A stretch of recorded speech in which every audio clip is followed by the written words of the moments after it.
రామజన్మభూమి ఉద్యమంలో ఉడిపి ప్రాంతం పాత్ర చాలా ప్రత్యేకం.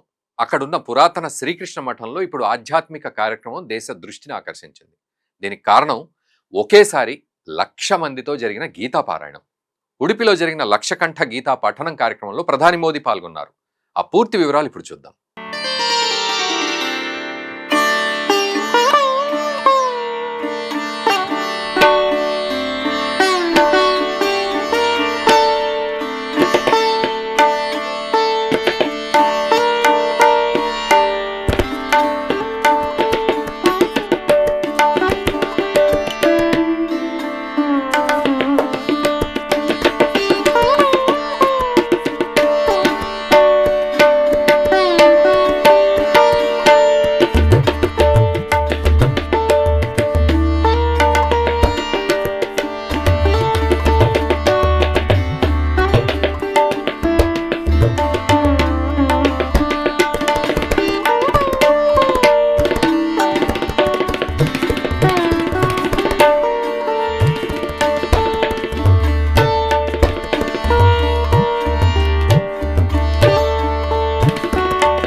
రామజన్మభూమి ఉద్యమంలో ఉడిపి ప్రాంతం కీలక పాత్ర పోషించింది.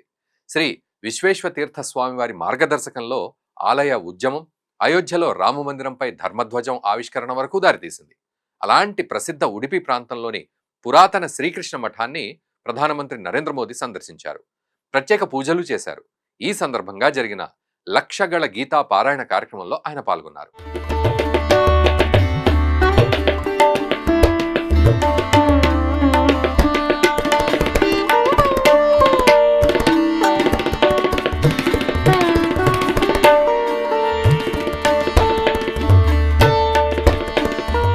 అలాంటి ప్రసిద్ధ ఉడిపి ప్రాంతంలోని పురాతన శ్రీకృష్ణ మఠాన్ని ప్రధానమంత్రి నరేంద్ర మోదీ సందర్శించారు. ప్రత్యేక పూజలు చేశారు. ఈ సందర్భంగా జరిగిన లక్షగళ గీతా పారాయణ కార్యక్రమంలో ఆయన పాల్గొన్నారు. కాగా ఈ మహత్తర కార్యక్రమంలో దాదాపు 1,00,000 మంది విద్యార్థులు, పండితులు, సన్యాసులు, భక్తులు అంతా కలిసి ఒకేసారి భగవద్గీత చదివారు. దీంతో ఉడిపిలో ఆధ్యాత్మిక శోభ వెల్లివిరిసింది. ఉడిపి శ్రీకృష్ణ మఠం సందర్శనలో భాగంగా గర్భగుడి ఎదుట ఉన్న సువర్ణ తీర్థ మంటపాన్ని ప్రధాని మోదీ ప్రారంభించారు. ఈ సందర్భంగా కనకన కిండికి బంగారు కవచాన్ని అందించారు. కనకదాస్ భగవాన్ కృష్ణ దర్శనం పొందిన పవిత్ర స్థలంగా ఈ కిటికీని భక్తులు భావిస్తారన్న సంగతి తెలిసిందే. కాగా ఇక్కడున్న శ్రీకృష్ణ మఠాన్ని 800 సంవత్సరాల క్రిందట ద్వైత వేదాంత తత్వశాస్త్ర స్థాపకులు శ్రీ మధ్వాచార్యులు స్థాపించారు. ఉడిపి క్షేత్రానికి వచ్చిన మోదీకి వెండి పొదిగిన తులసిమాల, ముద్రలు అందజేశారు. అయితే శ్రీకృష్ణుడి ఆలయాన్ని ప్రధాని దర్శించుకోవడం ఇది రెండోసారి. గుజరాత్ ముఖ్యమంత్రిగా ఆయన 2008లో తొలిసారి ఇక్కడికి వచ్చారు. లక్షగళ గీతా పారాయణం తర్వాత ప్రధాని మోదీ ఉడిపితో ఉన్న తన అనుబంధాన్ని గుర్తు చేశారు. 3 రోజుల క్రితం తాను భగవద్గీత పుట్టిన కురుక్షేత్ర గడ్డపై ఉన్నానన్న ఆయన ఇప్పుడు శ్రీకృష్ణ పరమాత్ముని ఆశీర్వాదంతో ఉడిపిలో ఉన్నానని తెలిపారు. అయోధ్యలో ధర్మధ్వజ స్థాపనలో ఉడిపి ప్రాముఖ్యత చాలా ఉందన్నారు. దేశ రాజకీయ పాలనా దిశను రూపొందించడంలో ఉడిపి పాత్ర ఏంటన్న విషయాన్ని ఆయన ప్రస్తావించారు. తాను ఉడిపిని ప్రత్యేకంగా భావించడానికి మరో కారణం కూడా ఉందన్నారు. జనసంఘకు ఇది కర్మభూమి అని, బీజేపీ సుపరిపాలనా మోడల్కు ప్రేరణ అని చెప్పారు.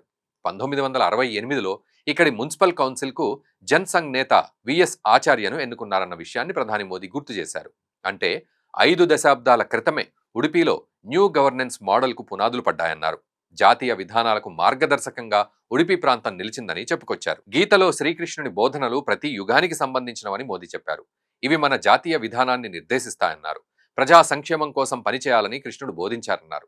సబ్కా సాత్, సబ్కా వికాస్, సర్వజన్ హితాయ అనే నినాదాలు గీత నుంచి స్ఫూర్తి పొందినవే అన్నారు. అంతేకాదు మహిళల రక్షణపై ఆ వాసుదేవుని సందేశమే, రిజర్వేషన్ల చట్టానికి మార్గనిర్దేశనం, శాంతి సత్యాన్ని సాధించడం కోసం అవసరమైతే దుర్మార్గాలు దురాగతాలకు పాల్పడే వారిని అణిచివేయాలి, ఈ విషయాన్ని గీత మనకు బోధిస్తోందని మోదీ పేర్కొన్నారు. ఇక గతంలో ఎన్నో ఉగ్రవాద దాడులు జరిగినప్పటికీ అప్పటి ప్రభుత్వాలు ఏమీ చేయకుండా చూస్తుండిపోయాయి. కానీ ప్రస్తుత నయా భారత్ అలా కాదన్నారు మోదీ. మన దేశం ఇకపై ఎవరి ముందు తలవంచదన్నారు. దేశ రక్షణ విషయంలో ఎన్నటికీ వెనకడుగు వేయము అన్నారు. ఆపరేషన్ సింధూర్లో మన దేశ సంకల్పాన్ని యావత్తు ప్రపంచం చూసింది. ఇక మన మిషన్ సుదర్శన చక్ర శత్రువులను చీల్చి చెండాడుతుందని మోదీ తెలిపారు. అయితే శ్రీకృష్ణుని స్ఫూర్తితో దేశానికి సుదర్శన చక్ర భద్రతా కవచాన్ని ఏర్పాటు చేయనున్నట్లు ఇప్పటికే మోదీ చెప్పిన సంగతి తెలిసిందే. రాబోయే 10 ఏళ్ల కాలంలో దేశంలోని అన్ని ముఖ్యమైన ప్రాంతాల్లో సాంకేతిక ఆధారిత వ్యవస్థల ద్వారా పూర్తిస్థాయి సురక్షా కవచం ఏర్పాటు చేయడం ఈ మిషన్ లక్ష్యం. మొత్తంగా భగవద్గీత బోధనలు కేవలం వ్యక్తులను నడిపించడమే కాదు, దేశ విధి విధానాలను దిశలను కూడా రూపొందిస్తాయి. ఈ క్రమంలోనే ఉడిపి శ్రీకృష్ణ మఠం భగవద్గీత పఠన కార్యక్రమం కేవలం ఆధ్యాత్మికానికి మాత్రమే కాదని, రాజకీయ సాంస్కృతిక అంశాల్లో కూడా కీలక పాత్ర పోషిస్తోందని చెప్పొచ్చు. మోదీ పాలనకు ఉడిపి ఒక గొప్ప వేదికగా నిలుస్తుంది. ఈ క్రమంలోనే 1,00,000 మందితో ప్రధాని మోదీ గొంతు కలపడంతో నయా చరిత్ర లిఖించబడిందనడంలో ఎలాంటి అతిశయోక్తి లేదు. ఈ అంశంపై మీరు కూడా కామెంట్ చేయండి. దయచేసి మా ఛానల్ని సబ్స్క్రైబ్ చేసుకోండి.